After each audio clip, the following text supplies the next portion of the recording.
حضرت ہود علیہ السلام نے قوم عاد کو پورے 50 برس کامل استقلال کے ساتھ دعوت حق دی، یہاں تک لوگوں نے انہیں جان سے مار ڈالنے کی ٹھان لی، مگر آپ میدان تبلیغ میں کمال استقلال کے ساتھ بڑھتے چلے گئے۔ مگر افسوس، جو لوگ ہدایت قبول ہی نہیں کرنا چاہتے، ان پر گمراہی کی مہر لگ جاتی ہے۔ قوم عاد پر بھی یہ مہر لگ چکی تھی۔ انہوں نے کسی طور پر بھی دعوت کو قبول نہ کیا۔ قوم عاد نے کہا، اے ہود، ہم تمہاری بات کیسے مان لیں؟ کیوں پر اپنے خداؤں سے منہ پھیر لیں؟ تم جو کہتے ہو اس کی تمہارے پاس کیا دلیل ہے؟ اصل میں تم ہمارے خداؤں کو مانتے ہی نہیں۔ ہمارے خداؤں نے تم سے ناخوش ہو کر تمہیں پاگل بنا دیا ہے۔ جب حضرت ہود علیہ السلام حجت کے طور پر کوئی معجزہ دکھاتے تو قوم عاد کے لوگ بے تکلفی سے کہہ دیتے کہ یہ تو کوئی شعبہ باز یا جادوگر ہے۔ بالآخر جب آپ سمجھا کر تھک گئے اور کوئی سبیل ہدایت پر آتا نظر نہ آیا، تب ہاتھ اٹھا کر اللہ کی بارگاہ میں آپ نے دعا کی۔ پورے 3 برس زمین پر پانی کی ایک بوند تک نہ پڑی۔ سرسبز و شاداب کھیت اجڑ گئے، فصلیں تباہ و برباد ہو گئیں، باغ ویران ہو گئے۔ غرض وہ قحط پڑا کہ سب کا حال برا ہو گیا۔ حضرت ہود علیہ السلام کو اپنی قوم کے حال پر ترس آیا۔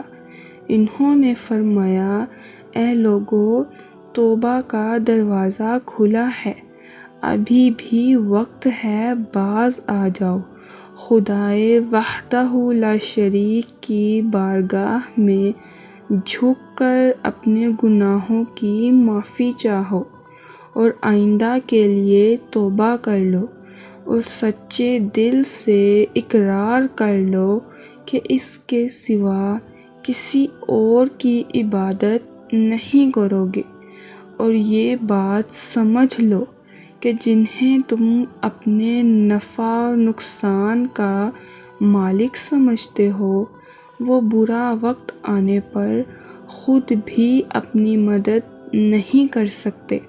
مگر افسوس، انہیں کچھ اثر نہ ہوا۔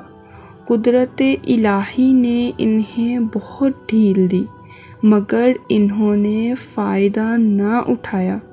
بالآخر جب ڈھیل انتہا کو پہنچی تو ایک کالی گھٹا اٹھی اور دیکھتے ہی دیکھتے ہر طرف پھیل گئی، اور بارگاہ الہی سے بھاگی ہوئی قوم، جس کا صفحہ ہستی سے نام و نشان تک مٹانے کے لیے قدرت کی جانب سے یہ سامان ہو رہا تھا، اسے اپنے لیے سحاب رحمت خیال کرنے لگے۔ ابر سیاہ کو مستانہ وار افق سے اٹھتے دیکھ کر عاد کے لوگ خوشی میں جھومنے لگے، دلوں میں فرط انبساط کی لہریں دوڑنے لگیں۔ مرد و زن، پیر و جوان، سب کے سب گھروں سے باہر نکل آئے۔ حضرت ہود علیہ السلام نے فرمایا، اے عقل کے اندھو، تم سمجھتے ہو یہ کالی گھٹا، یہ ابر سیاہ جو افق سے ہر طرف پھیل رہا ہے، تمہارے لیے مسرت و شادمانی کا سامان لے کر آ رہا ہے؟ اے لوگو، ڈرو، یہ تمہارے لیے پیغام اجل ہے، یہ اللہ تعالیٰ کا قہر ہے، اس کی قدرت کی غضبناکی ہے۔ یہ ابر سیاہ پانی سے خالی ہے، اس میں ہوا کے سوا کچھ بھی نہیں، یہ تمہاری ہلاکت کا ذریعہ ہے۔ بالآخر مہلت ختم ہوئی۔ اللہ کا عذاب قوم عاد ایسی شان و شوکت کی غرور زدہ قوم کو سزا دینے کے لیے طوفان بعد کی صورت میں نمودار ہوا۔ ہوا کیا تھی؟ قہر الہی تھا۔ انسان، حیوان تو کیا، بڑی بڑی پتھر کی مضبوط عمارتیں اپنی جگہ پر قائم نہ رہ سکیں۔ شدت باد نے قوم عاد کو ایسے اٹھا اٹھا کر زمین پر پٹخا کہ جسم ریزہ ریزہ اور ہڈیاں چور چور ہو گئیں۔ جو لوگ اس طوفان سے بچنے کے لیے گھروں میں دہک کر بیٹھ گئے تھے، قہر الہی نے انہیں وہیں پر دبوچ لیا۔ فصلیں تباہ ہو گئیں، باغ ویران ہو گئے۔ مسلسل 7 دن اور 8 راتیں سرگرم تباہی و ہلاکت رہا، حتیٰ کہ بعد از طوفان چٹیل میدان اور اونچے اونچے ریت کے ٹیلوں کے علاوہ کچھ دکھائی نہ دیتا تھا۔ یہ طوفان بعد 1000 مربع میل پر محیط تھا۔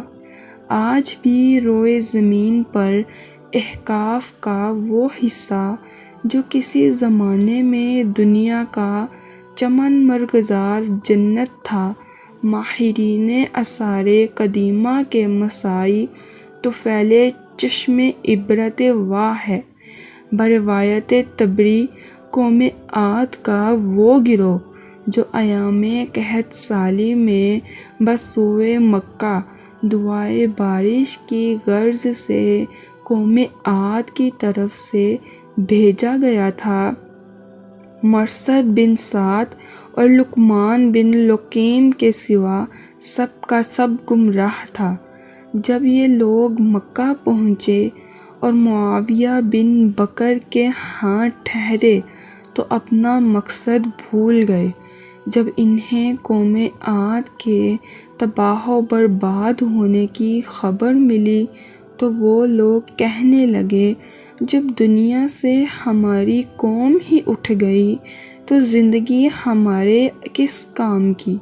ابھی یہ بات ہوئی ہی تھی کہ تند و تیز ہوا کا جھونکا آیا اور پلک جھپکتے سب کو پہاڑ کے نیچے گرا کر چلتا بنا۔